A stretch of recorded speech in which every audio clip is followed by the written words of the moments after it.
যত বেশি হয়। 4 নম্বর আসি আমরা ক্যাটায়নের ইলেকট্রন বিন্যাসের ক্ষেত্রে ডি ও এফ অরবিটালে ইলেকট্রনের উপস্থিতি। 4 নম্বর আসি আমরা ক্যাটায়নের ইলেকট্রন বিন্যাসে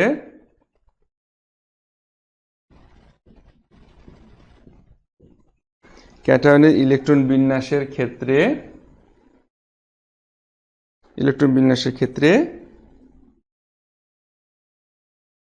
ডি ও এফ অরবিটালে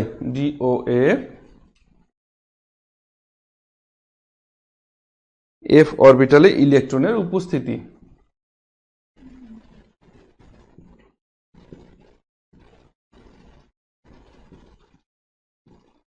দেখো আমার লেখাগুলো হয়তোবা অস্পষ্ট দেখাচ্ছে আজকে, তো আমি তোমাদেরকে একটু রিপিট করি, অর্থাৎ সেই লেখাগুলো কি কি লিখেছি আমি সেগুলো একটু তোমাদেরকে বলে দিই। হ্যাঁ, সেই লেখাগুলো আমি তোমাদেরকে একটু মুখে বলে দিই, তাহলে তোমাদের বুঝতে সুবিধা হবে। 1 নম্বর রয়েছে আমাদের যে ক্যাটায়নের আকার যত ছোট এবং অ্যানায়নের আকার যত বড় হয়, এটা 1 নম্বর। 2 নম্বর রয়েছে অ্যানায়নের আকার যত বড় এবং ক্যাটায়নের আকার যত ছোট হয়। 3 নম্বর রয়েছে আমাদের ক্যাটায়ন ও অ্যানায়নে চার্জের পরিমাণ যত বেশি হয়। ঠিক আছে। 4 নম্বরটা হচ্ছে আমাদের ক্যাটায়নের ইলেকট্রন বিন্যাসের ক্ষেত্রে ডি ও এফ অরবিটালে ইলেকট্রনের উপস্থিতি। ক্যাটায়নের ইলেকট্রন বিন্যাসের ক্ষেত্রে ডি ও এফ অরবিটালে ইলেকট্রনের উপস্থিতি। ঠিক আছে। এই যে 4টা নীতি বা 4টা শর্ত বা 4টা কন্ডিশনের কথা তিনি বলেছেন বিজ্ঞানী ফাজান, এটা কিসের উপর ভিত্তি করে বলেছেন? এটা সম্পূর্ণরূপে আমাদের ক্যাটায়ন দ্বারা অ্যানায়নের যত বেশি পোলারায়ন হবে যৌগটির বন্ধন প্রকৃতি আদর্শ আয়নিক বন্ধনের প্রকৃতি থেকে তত বেশি বিচ্যুত হবে এবং সমযোজী বন্ধনের বৈশিষ্ট্য লাভ করবে। হ্যাঁ, এই বিষয়টা উনি বলতেছেন যে মূল কথায় আর কি। এখন ক্যাটায়ন দ্বারা অ্যানায়নের পোলারায়নের পরিমাণ বেশ কয়েকটি শর্ত দ্বারা নিয়ন্ত্রিত হয়। এই যে শর্তগুলো, এই 4টি শর্ত দ্বারা নিয়ন্ত্রিত হয় এবং এগুলোকে উনি ওনার নাম অনুযায়ী বলেছেন ফাজানের নীতি। বিজ্ঞানী ফাজান তার নাম অনুযায়ী এই নীতিটা আবিষ্কার করেন বলে তার নাম অনুযায়ী এটিকে বলা হয় ফাজানের নীতি। এখন দেখো আমরা প্রথম যেটি টপিকস আমাদের সেটি নিয়ে আলোচনা করি যে ক্যাটায়নের আকার যত ছোট এবং অ্যানায়নের আকার যত বড় হয়। সাধারণত কি হয় যে কোনো তড়িৎযোজী বন্ধনে অংশগ্রহণকারী ক্যাটায়নের আকার যত ছোট হয় তার অ্যানায়নকে পোলারায়িত করার ক্ষমতা তত অধিক হয়। হ্যাঁ, তার অ্যানায়নকে পোলারায়িত করার ক্ষমতা তত অধিক হয়। আচ্ছা, ইয়াসমিন বলেছিল স্যার একটু যদি চিত্র সহকারে দেখাতেন ভালো হতো, তো আমি একটু চিত্র সহকারে তোমাদেরকে দেখানোর চেষ্টা করি। যেমন দেখো সোডিয়াম ক্লোরাইড একটা যৌগের ক্ষেত্রে আমরা আলোচনা করি। সোডিয়াম ক্লোরাইড, তো ধরে নিলাম এটা আমাদের সোডিয়াম পরমাণু, তাই না? আর এটি হচ্ছে আমাদের ক্লোরাইড পরমাণু বা ক্লোরিন পরমাণু, তাই না? আচ্ছা, তো স্বাভাবিকভাবে কি হয় আমাদের কি হচ্ছে যে এই যে ক্যাটায়ন, সোডিয়াম ক্যাটায়ন এবং ক্লোরিনটা হচ্ছে অ্যানায়ন। এখানে ক্যাটায়নের আকারটা যত ছোট হবে, এর আকারটা যত ছোট হবে বা স্বাভাবিকভাবে ফাজানের নীতি বা পোলারিটি এবং পোলারায়নের ক্ষেত্রে যে ডাইপোল সৃষ্টি হচ্ছে সেখানেও আমরা দেখেছি যে ক্যাটায়নের আকারটা স্বাভাবিকভাবে ছোট হয় আর অ্যানায়নের আকারটা তুলনামূলক ক্যাটায়নের থেকে বড় হয়। তো এখানেও আমরা তাই দেখতে পাচ্ছি যে ক্যাটায়নের আকারটা যত ছোট হবে এবং অ্যানায়নের আকারটা যত বড় হবে সেক্ষেত্রে পোলারায়নের পরিমাণটা তত বেশি হবে। পোলারায়নের পরিমাণটা কি হবে? তত বেশি হবে। ঠিক আছে, এটি হচ্ছে কিন্তু আমাদের 1 নম্বর টপিকস, এটি হচ্ছে আমাদের 1 নম্বর কন্ডিশন। এরপরে আসি আমরা, এগুলোর মধ্যে কিন্তু আরো অনেক ডিটেলস কথা রয়েছে। আমি মূল যে আলোচনাগুলো সেগুলো তোমাদের সাথে আলোচনা করছি। এরপরে 2 নম্বরটা রয়েছে আমাদের যে অ্যানায়নের আকারটা যত বড়। দেখো এটা কিন্তু সেম এই 1 নম্বরের উল্টোটা। এখানে ক্যাটায়নের আকারটা যত ছোট বলা হচ্ছে, এখানেও ক্যাটায়নের আকারটা যত ছোট বলা হচ্ছে, তো জাস্ট উল্টো। উল্টো করে বলা আর কি। তো প্রথমটা যদি আমরা আরো কিছু এক্সাম্পল দিই, দেখো মনে করো এক্সাম্পল যেমন পর্দা সারণীর 1 নম্বর গ্রুপের মৌলগুলোর মধ্যে কি হয়, পারমাণবিক সংখ্যা এবং এদের একই চার্জধারী ক্যাটায়ন এরা, তাই না? যেমন তোমার হচ্ছে লিথিয়াম, সোডিয়াম, পটাশিয়াম, রুবিডিয়াম, তারপর সিজিয়াম। এইগুলোর ব্যাসার্ধ কি হয় তোমার হচ্ছে গ্রুপ বরাবর কি হয়, উপর থেকে নিচের দিকে বৃদ্ধি পায়, ব্যাসার্ধ বৃদ্ধি পায়। এর ফলে ক্যাটায়নের পোলারায়ন ক্ষমতা নিচ থেকে উপরের দিকে বৃদ্ধি পায় এবং সমযোজী বৈশিষ্ট্য ও নিচ থেকে উপরের দিকে বৃদ্ধি পায়। লক্ষ্য করে দেখো ক্যাটায়নের পোলারায়ন ক্ষমতা, এই যে ক্যাটায়নগুলো যেটি কথা বলা হচ্ছে, এগুলোকে মিশিয়েও দিতে পারছি না আমি। আচ্ছা এখানে লিখি। সাধারণত যেমন দেখো মনে করো lithium, sodium, potassium, rubidium, caesium. তো সাধারণত এগুলোর কি হয়, যতই এই গ্রুপ অনুযায়ী যতই উপর থেকে নিচের দিকে আমরা যাব, ততই কি হবে, ক্যাটায়নের পোলারায়ন ক্ষমতাটা উপর থেকে উপরের দিকে বৃদ্ধি পাবে। পোলারায়ন ক্ষমতাটা কি হবে, উপর দিকে বৃদ্ধি পাবে। হ্যাঁ, উপর থেকে নিচের দিকে বৃদ্ধি পাবে কি, ব্যাসার্ধ। উপর থেকে নিচের দিকে বৃদ্ধি পাবে ব্যাসার্ধ, কিন্তু ক্যাটায়নের পোলারায়ন ক্ষমতাটা আবার নিচ থেকে উপরের দিকে বৃদ্ধি পাবে এবং সমযোজী বৈশিষ্ট্য নিচ থেকে উপরের দিকে বৃদ্ধি পাবে। সমযোজী বৈশিষ্ট্যটাও নিচ থেকে উপর দিকে বৃদ্ধি পাবে। আচ্ছা রফিকুল কি বলছো, লিখন মহানায়ক, লিখন তোমরা এই কমেন্ট বক্সে কিন্তু ক্লাস রিলেটেড কথাবার্তা ছাড়া অন্য কোনো কথাবার্তা তোমরা কেউ এখানে বলবে না। তোমাদের যদি কারো কোনো কথাবার্তা বলতে হয় তাহলে তোমরা কিন্তু পার্সোনালি কথা বলো, পার্সোনাল মেসেজ বক্সে তোমরা কথা বলো। এখানে পড়াশোনার বাইরে অন্য কোনো কথা আমি যেন শুনতে না পাই। আর রফিকুল তুমি কি উত্তর করছো ভাই এখনই? আর তার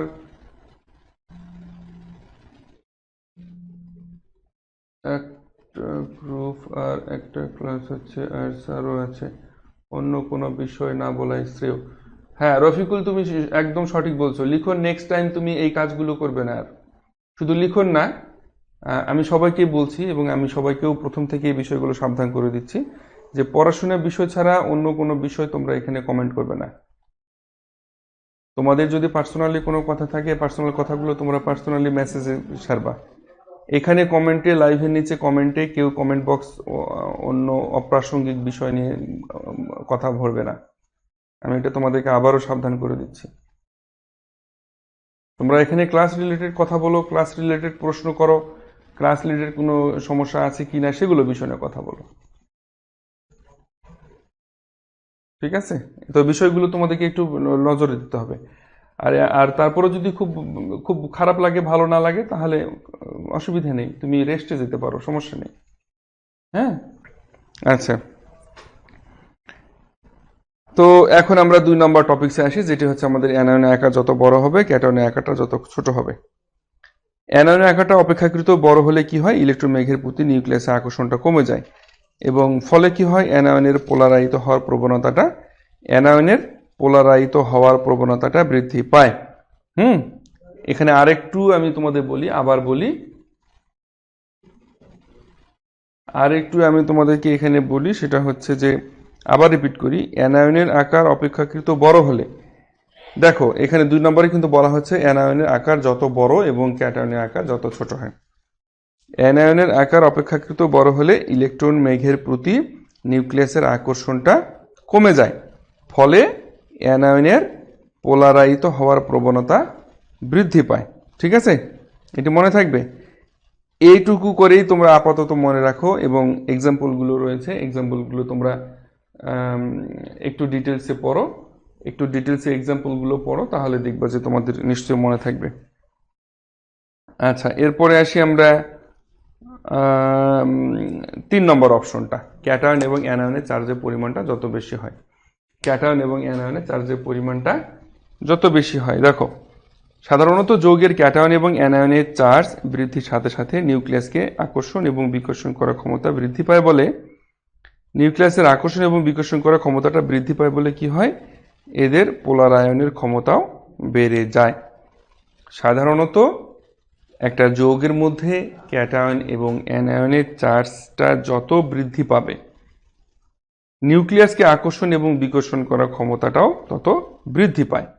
এবং এই যে নিউক্লিয়াসকে আকর্ষণ এবং বিকর্ষণ করার ক্ষমতাটা বৃদ্ধি পায় বলে তাদের পোলার আয়ন ক্ষমতাটাও বৃদ্ধি পায়। ঠিক আছে?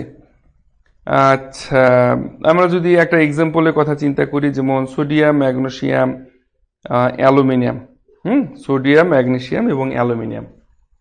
দেখো, সোডিয়াম, ম্যাগনেসিয়াম এবং অ্যালুমিনিয়াম। এখন এদের আয়নটা কি? এটা সোডিয়াম কি 1 আয়নের, ম্যাগনেসিয়াম 2 আয়নের, অ্যালুমিনিয়াম 3 আয়নের। ভালো করে লক্ষ্য করে দেখো। তো এই যে এদের ক্যাটায়নগুলো কি হচ্ছে, sodium ion, magnesium 2+ ion, aluminium 3+ ion. আচ্ছা, এখন এদের মধ্যে চার্জ সব থেকে বেশি কার? অ্যালুমিনিয়াম 3+, তাই না? এখন সমযোজী বৈশিষ্ট্যের যদি ক্রম আমরা চিন্তা করি, তাহলে আমাদের অ্যালুমিনিয়াম ক্লোরাইড, ম্যাগনেসিয়াম ক্লোরাইড এবং সোডিয়াম ক্লোরাইড সমযোজী বৈশিষ্ট্য যে ক্রম, সব থেকে সমযোজী বৈশিষ্ট্য কার বেশি? এই তিনটার মধ্যে অ্যালুমিনিয়ামের বেশি। তাহলে এদের যদি এখন যৌগ লিখি আমি, দেখো এদের যৌগ যদি লিখি আমি, aluminium chloride greater than magnesium chloride greater than sodium chloride, এটার সব থেকে সমযোজী ধর্ম বেশি বা সমযোজী ক্ষমতা বেশি, তারপরে এটা, তারপরে এটা। ওকে, তাহলে আমরা দেখতে পাচ্ছি 3 নম্বর যে টপিকস বা 3 নম্বর যে আমাদের পয়েন্টটা রয়েছে, এখানে ক্যাটায়ন এবং অ্যানায়নের চার্জের পরিমাণ যত বেশি হবে তত সমযোজী বৈশিষ্ট্য বা পোলার আয়ন বৈশিষ্ট্য বা পোলারায়িত হওয়ার ক্ষমতাটা তত বৃদ্ধি পাবে। ক্লিয়ার? আচ্ছা, এরপরে আমাদের আর একটা যেটা রয়েছে সেটা হচ্ছে 4 নম্বর পয়েন্টস। 4 নম্বর পয়েন্টসে বলা হচ্ছে যে ক্যাটায়নের ইলেকট্রন বিন্যাসের ক্ষেত্রে DOF অরবিটালে ইলেকট্রনের উপস্থিতি। ক্যাটায়নের ইলেকট্রন বিন্যাসের ক্ষেত্রে DOF অরবিটালে ইলেকট্রনের উপস্থিতি। আচ্ছা, এটি কি? খুবই সহজ। পর্যায় সারণীর মধ্যে ডি এবং এফ অরবিটালে কি হয় লক্ষ্য করে দেখো তোমরা একটু ভালো করে। তোমাদের যদি পর্যায় সারণী থাকে, যে পর্যায় সারণীর বা পর্যায় সারণীর একটা পর্যায়ের মধ্যে সর্বশেষ ডি এবং এফ অরবিটালে ইলেকট্রন যুক্ত যে সকল ক্যাটায়নের পোলারায়ন ক্ষমতা এবং এস এবং পি অরবিটালে ইলেকট্রন যুক্ত ক্যাটায়নের পোলারায়ন ক্ষমতা অপেক্ষা অনেক বেশি। আমি একটু মিশিয়ে দিই, এই জায়গাটা মিশিয়ে দিয়ে বিষয়টা একটু ক্লিয়ার করি। এই জায়গাটা আমি একটু তোমাদের ক্লিয়ার করি। ডি এবং এফ এই দুটো আর এস এবং পি, অর্থাৎ যে সকল মৌলের সর্বশেষ শক্তি স্তরে বা সর্বশেষ শক্তি স্তরে ডি এবং এফ অরবিটাল আছে, যে সকল মৌলের ক্যাটায়নের যে সকল যৌগের ক্যাটায়নের সর্বশেষ শক্তি স্তরে ডি এবং এফ অরবিটাল আছে, তাদের পোলারায়ন ক্ষমতাটা বেশি কাদের তুলনায়? যাদের সর্বশেষ শক্তি স্তরে এস এবং পি অরবিটাল আছে। সর্বশেষ শক্তি স্তরে এস এবং পি অরবিটাল আছে, এদের তুলনায় যাদের সর্বশেষ শক্তি স্তরে ডি এবং এফ অরবিটাল আছে, সেই সকল মৌলগুলোর পোলারায়ন ক্ষমতাটা বেশি। ওকে, এটি হচ্ছে আমাদের মূল থিম বা মূল আলোচনার বিষয়। আজকে আমরা যে বিষয়গুলো নিয়ে আলোচনা করলাম, সেই আলোচনার বিষয়গুলোর মধ্যে এটি ছিল আমাদের মোস্ট ইম্পর্টেন্ট একটা বিষয়, যেটাকে আমরা বলছি ফাজানের নীতি। আজকের ক্লাস এই পর্যন্তই। আমি যতটুকু দেখতে পাচ্ছি বা বুঝতে পারছি তোমাদেরকে বোঝানোর চেষ্টা করেছি। এখন তোমাদের যদি এর মধ্যে কোথাও কোনো সমস্যা থেকে থাকে তাহলে বলতে হবে। আর সব থেকে বড় কথা কি, একটা নতুন টপিকস বা একটা নতুন বিষয় যখন আলোচনা হয় বা ক্লাস হয়, সেই ক্লাসগুলো তোমরা কিন্তু অ্যাট ফার্স্ট টাইম কিন্তু 100% সকলে বুঝতে পারে না।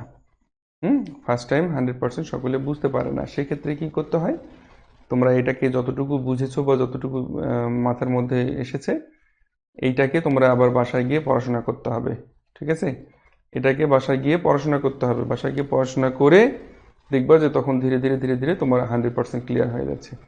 আর যেটি আমি বারবার বলে থাকি যে এরপরও যদি তোমাদের ক্লিয়ার না হয়, তাহলে তোমরা আমাকে বলবে, নেক্সট টাইম আমি তোমাদেরকে আবার প্রয়োজনে সেই টপিকসগুলোর উপরে ক্লাস নেব। আমার কোনো আপত্তি নেই, তোমরা পড়াশোনা করতে থাকো।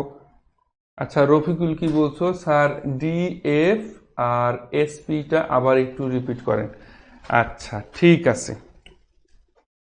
রফিকুল বলছে যে স্যার 4 নম্বর টপিকস যেটা, যে ক্যাটায়নের ইলেকট্রন বিন্যাসের ক্ষেত্রে ডি ও এফ অরবিটালে ইলেকট্রনের উপস্থিতি। লক্ষ্য করে দেখো যে সাধারণত এস এবং পি অরবিটাল সর্বশেষ শক্তি স্তরে, যেমন তোমার হচ্ছে ধরো এখানে সোডিয়াম ক্লোরাইড, এখানে আমাদের ক্যাটায়ন হচ্ছে কি সোডিয়াম, তাই না? এর ইলেকট্রন বিন্যাস কত? এটা 11, 1s2 2s2 2p6, হ্যাঁ 2p6, আর একটা হচ্ছে 3s1। এখন এর এস এবং পি অরবিটাল যুক্ত ক্যাটায়ন হচ্ছে আমাদের সোডিয়াম ক্লোরাইড। যে যৌগের মধ্যে ক্যাটায়নটা কি আমাদের সোডিয়াম। এই যে সোডিয়ামটা, এই সোডিয়ামটার ইলেকট্রন বিন্যাস করলে আমরা দেখতে পাচ্ছি 1s2 2s2 2p6 3s1। এবং এখানে কি এস এবং পি অরবিটাল ছাড়া আর কোনো অরবিটাল নাই, আছে? এস এবং পি অরবিটাল ছাড়া আর কোনো অরবিটাল নাই। ঠিক একইভাবে আমরা যদি অন্য কোনো মৌলের ক্ষেত্রে চিন্তা করি, যে মৌলগুলোর যৌগের মধ্যে কি আছে, যে মৌলগুলোর যৌগের ক্ষেত্রে যেমন কপার ক্লোরাইড বা সিলভার ক্লোরাইড, যেমন ধরো সিলভার ক্লোরাইড,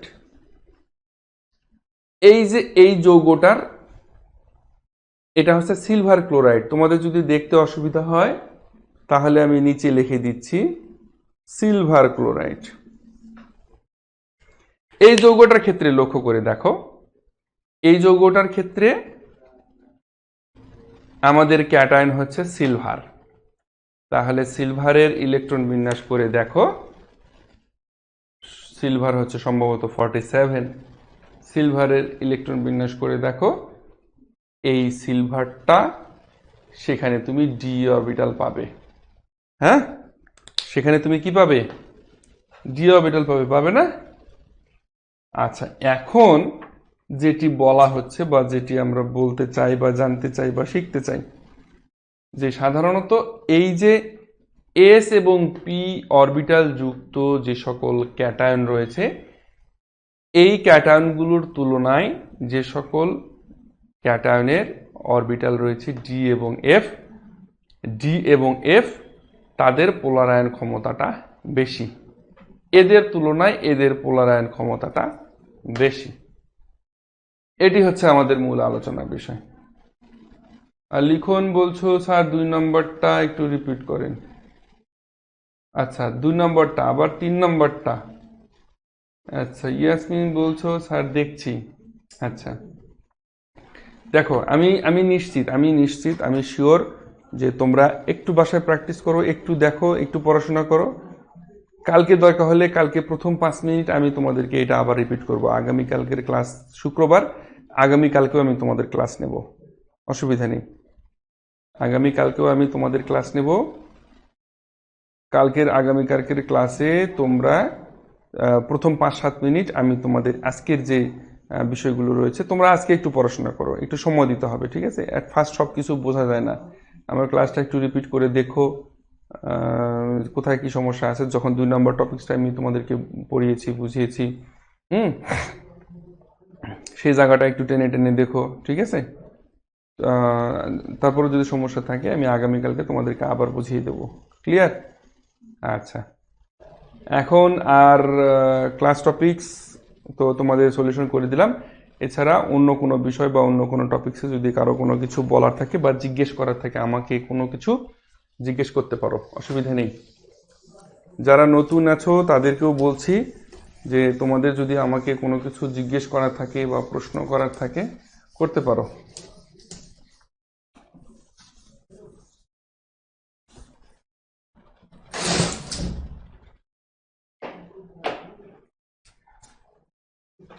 কোনো কিছু জিজ্ঞেস করা থাকলে বা প্রশ্ন করা থাকলে করতে হবে স্যার, পটাপট।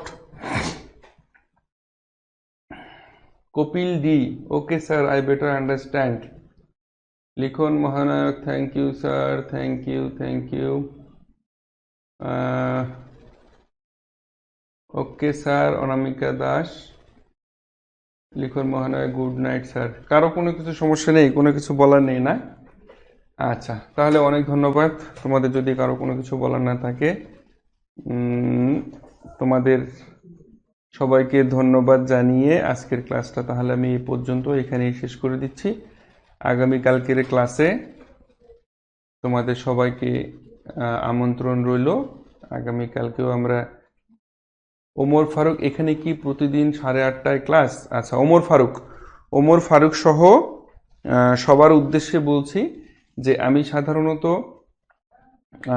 রাত্রিবেলা করেই ক্লাস নিচ্ছি। তো অ্যাকচুয়ালি ক্লাসটা কখন নেব না নেব সেটা আমি গ্রুপে এবং পেজে নোটিশ করি। হ্যাঁ, গ্রুপে এবং পেজে নোটিশ করি।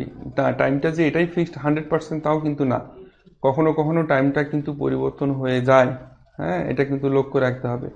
কখনো কখনো টাইমটা চেঞ্জ হয়ে যায়, সেটা আমি কিন্তু গ্রুপে এবং পেজে নোটিশ করি।